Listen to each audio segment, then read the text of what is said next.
once said, if you want to understand an artist, look at his art. Common people who don't deal with murder and torture on a daily basis may not realize that the same applies to serial killers. Sherlock Holmes said singularity is almost invariably a clue. The more featureless and commonplace a crime is, the more difficult it is to bring home. The more mundane a crime is, the harder it is to understand the mind of the criminal. Someone who wears a ski mask and mugs a random person on the street cannot easily be profiled. They could be any random drug addict, homeless person, gang member, or even just a nearby neighbor in a bad section of the city. There are millions of potential suspects across the U.S.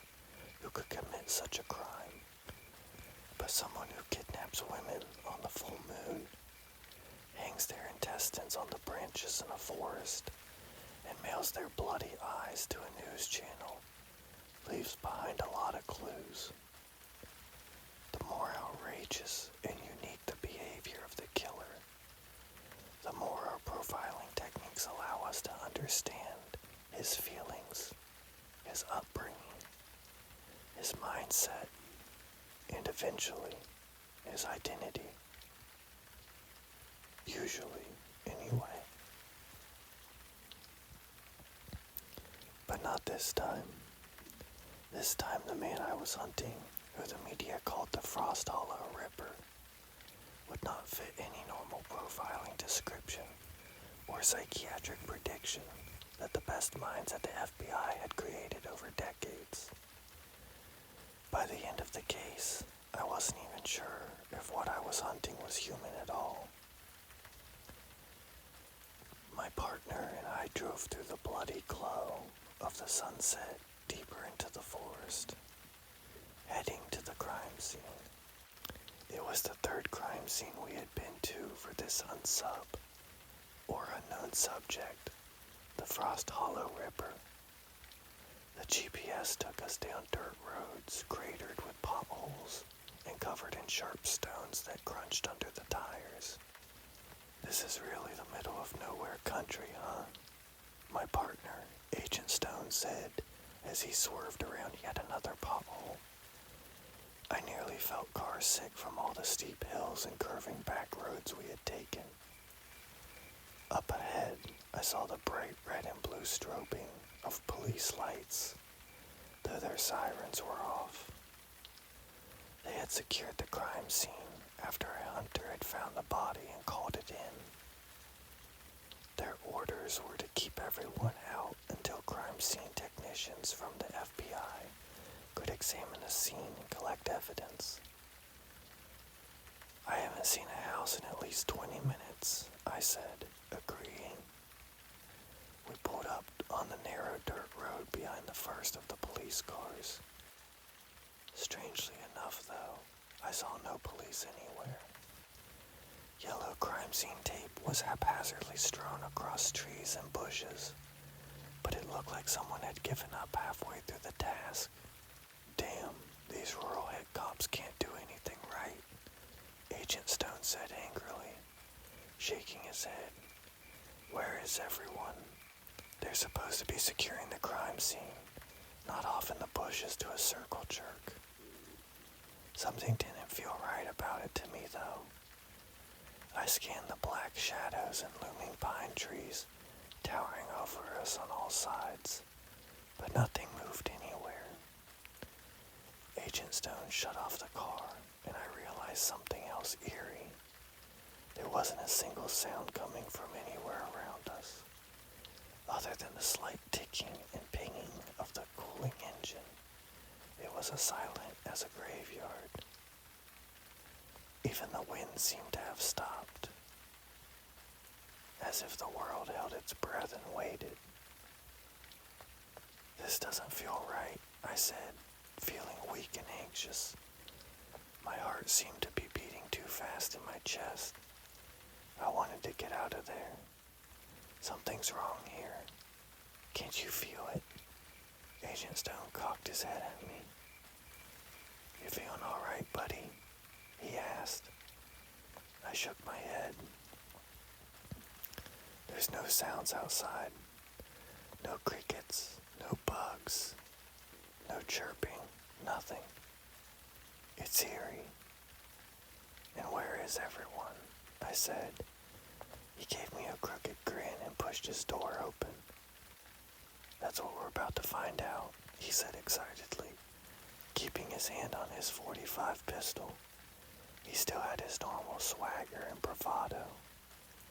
I took my pistol out of the holster, swearing under my breath as I followed him outside into the thick forest and flashing glare of the police lights. Well, there she is, Agent Stone said, shaking his head grimly. He pointed with a thick finger at the corpse strewn over the leaves like garbage. His colorless gray eyes flashed with anger. I looked closely at the victim, wondering how this one had fallen into the trap of another psychopath. Like lions, psychopaths have an instinctual understanding of who in the herd is the weakest. They can pick up vulnerabilities. I believe that if you took the brainwaves of a lion stalking a herd and a psychopath stalking a victim, you would find similar results. Holy shit, I whispered as I saw the extent of the injuries. Her ribs stuck up from her chest like curving spikes rising into the air. Her eyes were gone, the black sockets seeming to radiate an expression of complete surprise and horror. Her face showed signs of mutilation. A Glasgow smile sliced across her cheeks, the bloody lines curving up to her ears to give a false impression of intense excitement.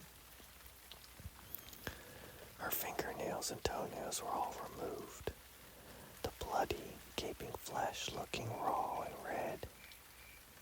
In the tree next to her, I saw those same dismembered nails embedded deeply in its bark. I nudged Agent Stone, pointing to it. What in the hell? He said. How is that even possible? I just shook my head. Before today, I would have said that it wasn't. Did you notice her heart is missing too? I looked closer, realizing he was right. A deep gore-strewn crater lay where her heart used to sit in her open chest. Before I could say anything, though, a raspy, gurgling breathing came from the nearby bushes. In the eerie silence of the night, the noise rang out like a gunshot.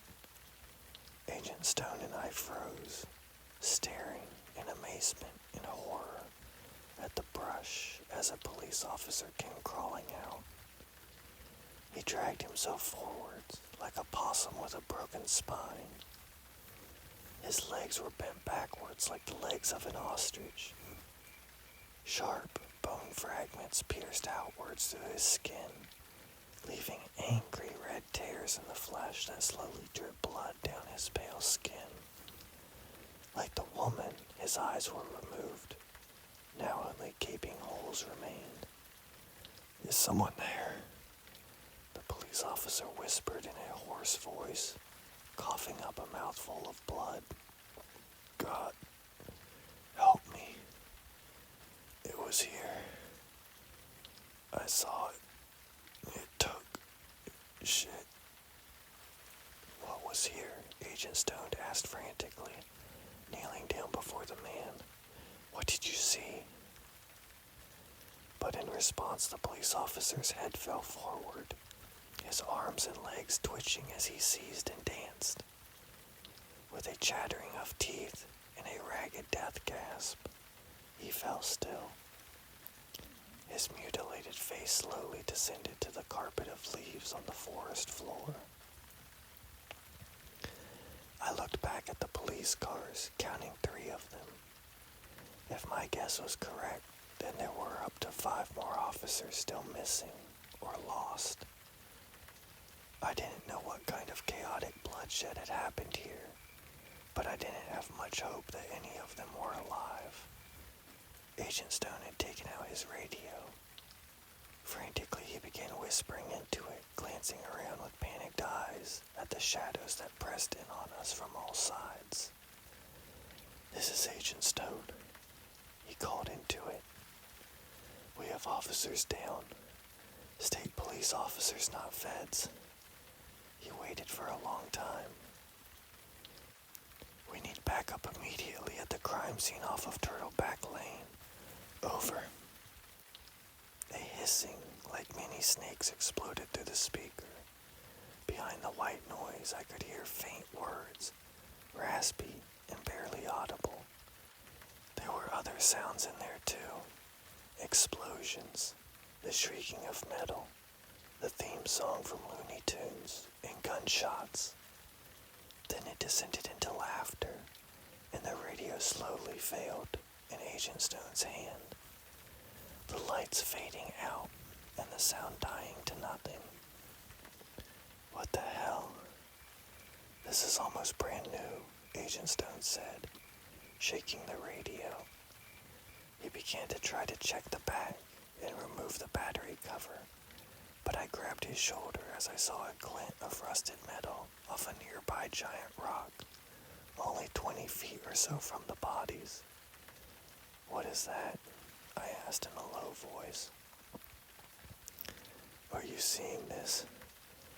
Agent Stone blinked rapidly, shining his flashlight on it. The rock itself stood 10 feet tall, a jagged piece of sharp stone, whose blade pierced upwards towards the sky.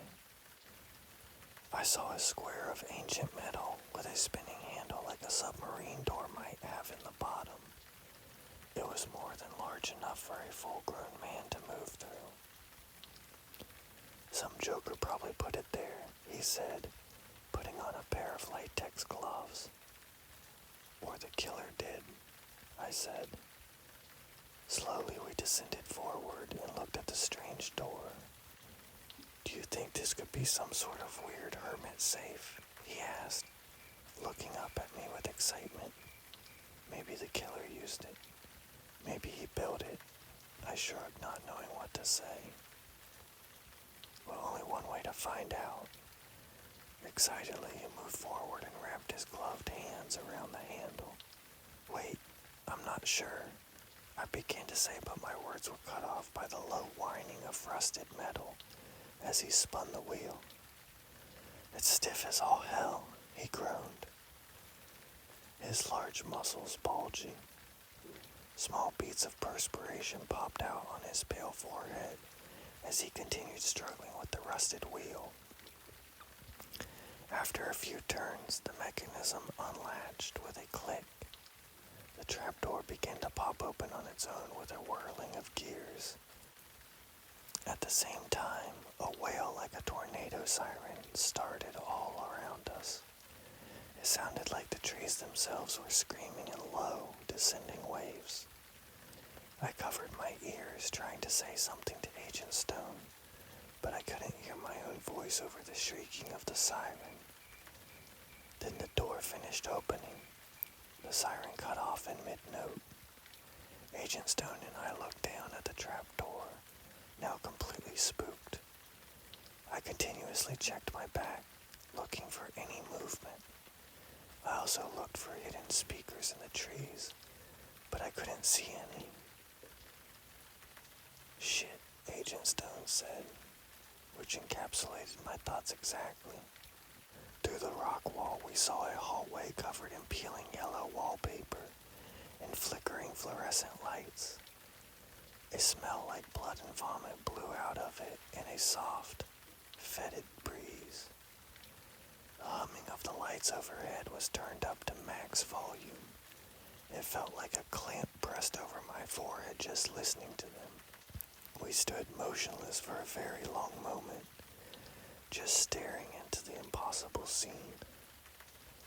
Agent Stone turned to me, his eyes wide, his face white as chalk. "Am I dreaming right now?" he asked. "Or did someone drug us? Are you seeing what I'm seeing?"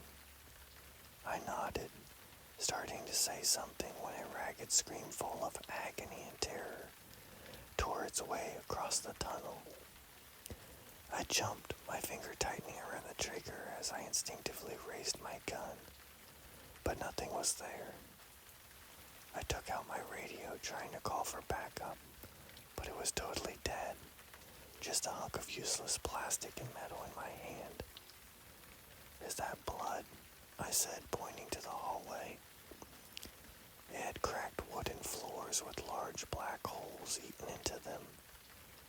The holes seemed to go down forever, as if beneath the floor existed an endless abyss of shadows. Swerving around the holes, I saw twin streaks of blood sweeping the ground, as if someone injured or dying had been dragged away. A gunshot rang out from deep in the hallway. The terrified screaming started again. Abruptly, it cut off.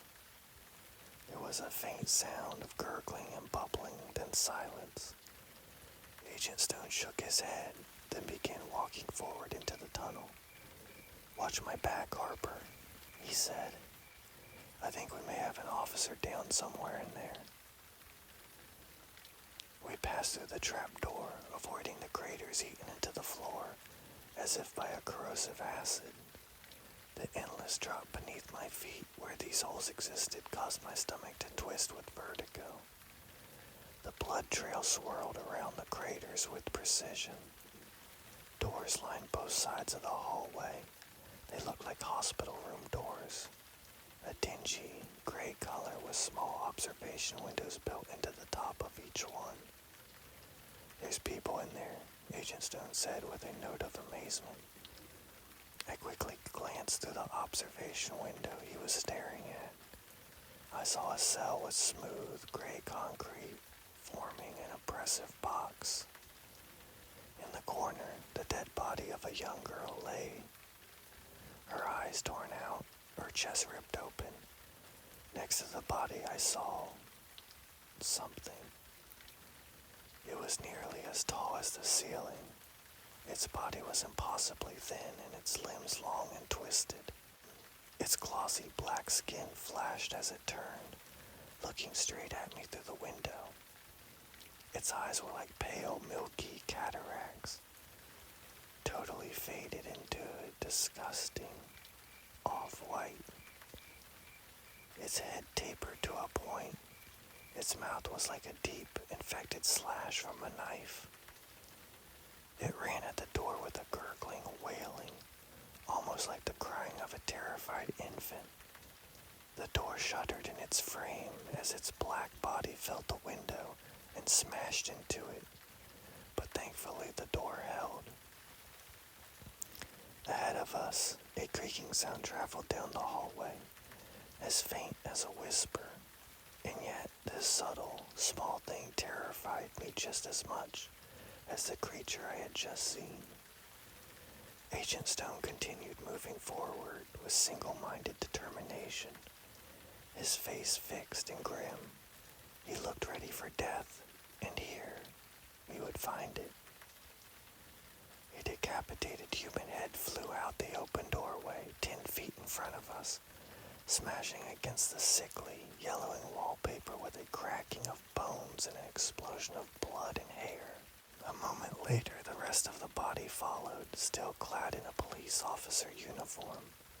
The body soared through the air, hit the wall, and then fell through one of the craters in the floor, slipping slowly away over the ledge. It instantly disappeared from view in the abyssal shadows that ate the light like a hungry mouth. The wailing of an insane, hurt infant came from in front of us as another one of those things slithered out of the door. Its face ratcheted towards us, its pale eyes the color of dying moonlight staring straight through me. Then it charged. "Stop!" Agent Stone cried, raising his pistol and firing at the thing's pointed reptilian skull. I froze for a long moment until gunshots shattered the air. I jumped into action, bringing my pistol up and joining Agent Stone in trying to bring down this abomination. Its fingers looked as sharp as knives. Its body looped forward in a slithering, joints. Its long, narrow arms held to the sides of its body. The first of Agent Stone's bullets smashed into its left hand. Something like oil exploded from its alien flesh. The black liquid shone with opalescent rainbow colors as it splattered the walls. The creature's wailing intensified, seeming to shake the very ground. One of mine hit in the narrow torso of the creature, a torso that rose up like a thin tree. More of the black blood ran out in a waterfall, leaving a trail of oily slime that mixed with the fresh blood of the police officer. I backpedaled quickly, emptying my magazine.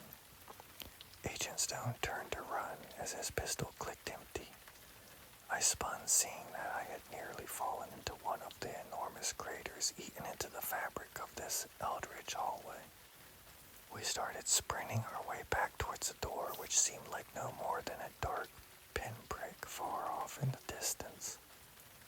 Every time I glanced back, the creature had gotten closer. Agent Stone was only a step behind me. We reloaded as we ran, throwing the empty magazines behind us like garbage and slamming fresh ones in. But before Agent Stone ever got a chance to use it, he was flung forward. Fat drops of fresh blood spiraled from a deep hole in his back. I looked back, seeing the creature only a few feet behind me, its scalpel-like fingers covered in blood, its sore of a mouth splitting into a sick grin. I watched in horror as Agent Stone's broken body flew through the air in a slow, lazy arc. Still kicking and punching, he disappeared through one of the craters. His screams echoed through the air, full of an insane animal panic and an incomprehensible horror. Abruptly, they cut off, and Agent Stone disappeared from view forever. The thing followed me as I neared the door, so close I could smell its breath, a sickly, infected smell like septic shock. Staggering out into the cool autumn air, I turned ready to fight. It ran at me through the threshold, still wailing, still grinning. Its wounds continued to drip in thick, clotted rivers down its alien flesh. I raised my pistol as its knife-like fingers came down. I felt a burning pain in my right ear as it got cut off, and then a searing agony in my shoulder. The sound of crunching bone and the wet sound of flesh separating filled my ears. But as it attacked, so did I, firing at its blind, milky eyes. Its face exploded with the impact of the bullets, a crater the size of an orange forming above its mouth. As warm blood ran down my body and shock took over, the creature stumbled back and then fell. I fell back at the same time, collapsing to the ground and screaming. The pain hit me all at once like a freight train smashing into my body. I rolled on the ground, clutching my ear and shattered shoulder.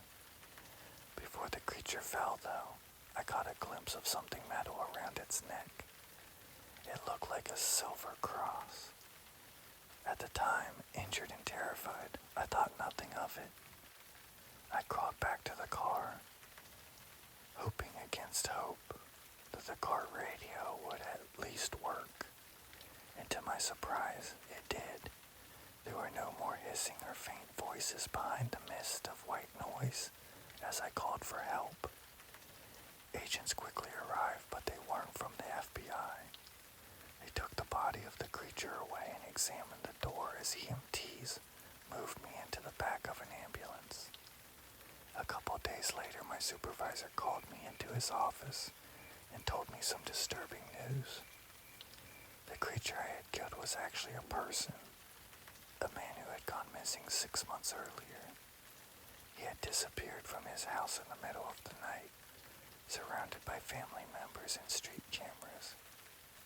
The case had been a complete mystery. The pathologist said the man had a strange, mutated species of bacteria in his blood that had slowly hardened and transformed his features and caused massive changes in his brain. When they had taken his brain out of that pointed alien skull, it had been black, covered in a spider webbing of some sticky, mold-like substance. I can only hope I wasn't in there long enough to get a dose of whatever changed that man into a monster. Soon after, I got a visit from certain unknown agents from a secret alphabet agency who asked me about my experience in the Badlands, as they called it. They hung on my every word. "We'd like you to take us back in there," one of them said, his dark eyes serious and grim. "We have a team that will accompany you, in protective suits, of course." But I just shook my head. "Do you know what's in your blood right now?" the other asked, his expression turning sadistic. "A mutated form of spirilla is twisting through your system as we speak. Our agency has the only known antibiotic capable of killing off this bacteria in its early stages." He appeared disinterested, turning away. "But of course, if you don't want to help us." "This is blackmail," I said, disgusted. But they had the power, and before I knew it, fate would return me to that hellish place.